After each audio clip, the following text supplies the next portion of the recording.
little bit more about the attitude there because I think you hit on a couple of things, and a few things come to mind for me too, for other people that I've heard, even with salespeople or people that we coach, is they don't want to be on camera. So maybe they're nervous about what they look like, afraid people will make judgments about it, afraid people are peeking at their background and things, or they just don't want to be on. They want to be able to check email and other things during a call and not have as much attention on how they look. What advice would you give around the attitude part of sort of maybe why we need to be on video and why it's important to not even just turn that camera off? For sure. This is a really good and important question. First of all, being on video gives you access to so many more nonverbal communication cues. It's so important from a human connection standpoint. We want to be able to see people. We should be able to look at them, see their facial expressions, see gestures if they're making them. There's so many communication cues in there that as humans, we crave to feel that deeper level of connection. So it's very important to be on camera to begin with. And if you want to turn your camera off because you want to do other work and not pay attention, think about what are you even doing for your job? Yeah, what Where are you doing in the you meeting in don't the even first want to place? engage in what you're speaking about with your team. That's a whole nother story. But just being I mean, on camera and then caring enough with the way that you're showing up, you can think about it selfishly if you'd like, because you on an individual level are going to get better results if you're on camera more and you're showing up the right way, because people will perceive you much better. what about the people with self-esteem issues? Both you and I are clearly, obviously, really ridiculously good looking. But what about somebody that doesn't feel that way about themselves?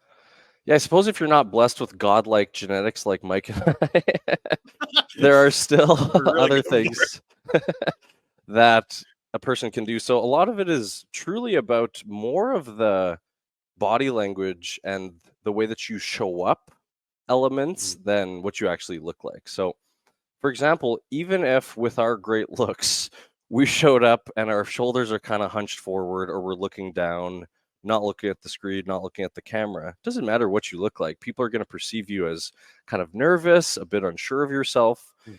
And so having really strong, confident body language, shoulders down and back, your head's up, we've got the frame of the camera perfect, and then even just making sure you're making eye contact more, which in this case on a video call is looking at your camera, that will make you show up really powerfully and confidently.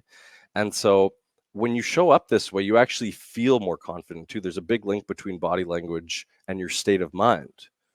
So Yeah. even if you're not good looking, you can still show up in a way that looks really powerful. And you'll notice that people will perceive you differently. So it's a positive reinforcement loop of continuing that behavior. That's funny. I want to be clear. You are good looking. Look exactly the way you're supposed to look. It's whether you feel that way about yourself or not that I think is important. But you did mention some behaviors and great tips here. So when we think about doing the right thing at the right time and sort of getting our setup right, I think there's a few things you mentioned already looking into the camera, but I also you mentioned facial expressions and features, and so I tend to try to position the person I'm talking to as close to right below the camera as possible so that I can actually look at them and I'm not just staring at a blank lens for the entire time. But I think there's also a bunch of other things here that kind of get in the way of good communications. And so I've seen a lot of weird filters. I've seen virtual backgrounds that for me with a bald head, if the green light reflects off of it, I start losing features and stuff, or it can be distracting when fingers disappear. What's your take on how do we actually set up our environment? Yeah, definitely. So virtual backgrounds only if absolutely necessary. So that would mean maybe you're at a coffee shop because you're traveling and there's people in the back, something like that. It should only be in the most extreme scenarios where you have no other option. Hmm. It's nice to have things like, I got some plants in the background here. If you have a bookcase, like things like that are nice, but really the whole goal of the background is to just not make it distracting, Hmm. right? So even if it's just a plain wall, that's totally fine.